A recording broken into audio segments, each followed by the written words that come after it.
Okay, hi everyone. I'm John Roberts, and you're watching In the Loop Travel, and I am on Carnival Vista, and I'm joined by John Peel, Senior Cruise Director of Carnival Cruise Line. And you people have cruised Carnival before, you definitely know John, and otherwise you're going to want to get to know John.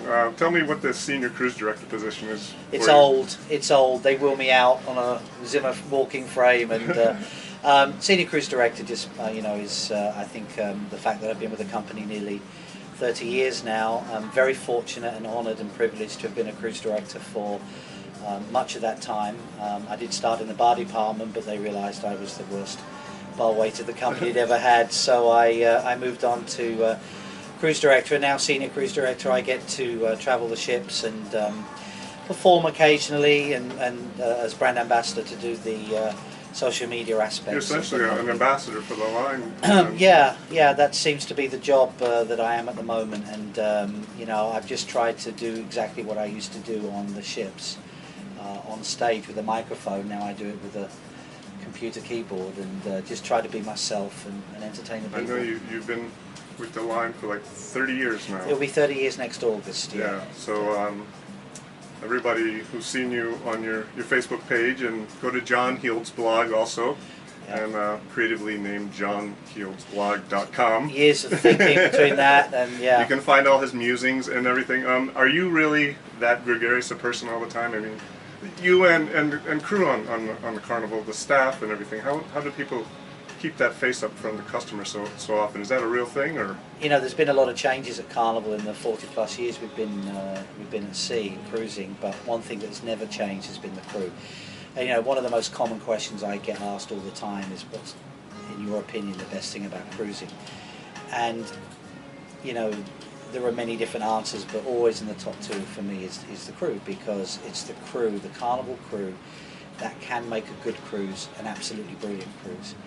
And you've got people on here from 40+ different nationalities, every race, religion, creed and colour, and every single one of them working together as a united nation to exceed expectations of the guests, and they do it with smiles and laughs, and laughter doesn't just come in the comedy club or what the cruise director does on stage. It comes in the dining room, it comes when the guests open the door and they see a towel animal sitting on there, and all the creativity that the guys do. So that's our mantra. It always has been, and in this job you really can't have a bad day at work. You can't open your cabin door, whether you're a waiter, a cruise director, a cabin steward, a photographer, whatever it may be. Once you're in the guest area, you have to have a good day at work. And this is what it's been for 40+ years, and for me the crew are the foundation of the fun that we have for the 90,000+ people a week who cruise with us. Just thinking about this ship also, when you talk about how things have changed or evolved over the years. We go back to just, John was my cruise director on my 3rd cruise ever, and now I've been on 40+, so you remember me back then, right? I do. I was the guy God, you had a lot of fun. Who used to save the lounger with just my one flip-flop. Yeah, with your one. I used to let your hair down, didn't you, on that? Yeah, it's been a lot of changes that have. The ships is amazing. Things are bigger, and now you've got all these bells and whistles. And if you go back to the Liberty, the big thing on the Liberty was the big screen. Now we have 13 ships with the big screens. On here you've got, for the first ever time, who would have thought that you would have an IMAX theatre at sea? We've got people, every performance of this new Harry Potter movie, the animal thing, is sold out. You've got the Doctor Strange with Benedict Cumberbatch, my favourite actor, by the way, and coming up soon we'll have the Star Wars premiere and all this. Who would have thought that? And who would have thought that you can ride a bicycle around the top of the ship and get those views, and ropes courses, and all the things that we've got on here. And I was just saying this a few minutes ago. One of the things I truly love about this ship is, before all the bells and whistles, that people would, at the end of the day, they'd see a show, they'd have a drink, and before they go to bed they'd walk around to one of the open decks and stand against the railings and listen to the sound of the sea. And then suddenly people stopped doing that because everything was indoors. You've got to do this and that and this and that. And with this ship, with so many outdoor spaces, outdoor, the Cherry on Top, Steakhouse and Bonsai and Red Frog Pub and Brewery, and you can just sit outside in all of these locations and listen to the sound of the sea. And I think cruising is definitely, that needs to be part of the menu. What? That's a lot to enjoy for a passenger. What do you enjoy about cruising after all these years? What's the thing that gets you excited about when you're about to come on a ship and you're about to enjoy a week on a ship or so? Well, I you know, being on the ship is, you know, itself is the excitement, because these days I get to, you know, I'm working from home or I'm in the office in Miami, and whereas I love being in the office in Miami, sarcastic look to camera, I'm home here. This is my home. You can't be a crew member for 29 years, and I'm still a crew member. 109778, my crew number.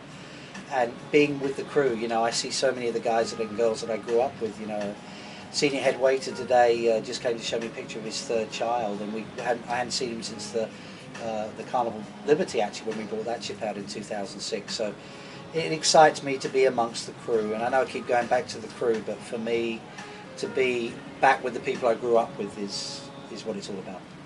And I think that's what a lot of passengers end up. If you're new to cruise or first-time cruiser, you really realize after you cruised how much you do make a connection with your crew members when they wait on you every day, or they fix up your cabin and things like that. Yeah. So if someone wanted to become a cruise director, what sort of traits do you think, or how would they go about that, or I would say get therapy, try and come up with another qualification. I don't know, you know, that's such a difficult question. If you just look at the group that we have right now, we have somebody that used to be a gold miner in Australia, working 500 feet below the earth in a mine. Any and kind he's a of cruise background director. might apply as long as you have a personality. You've got to be able to, it's connectivity, it's walking out on stage and looking at that the audience and making them feel like you're talking just to them. So it's a great job, and I've been massively fortunate to have done it for so many years. And if you love people, I know that's an old cliche, and you feel like you can go out there and you can exceed their expectations through being funny or not being funny, and being personable and being energetic and all those things, then give it a go. Wonderful. Thanks for your time, So John Hill. all the very best. All right. Thank you. We'll see you again soon. Thanks for watching.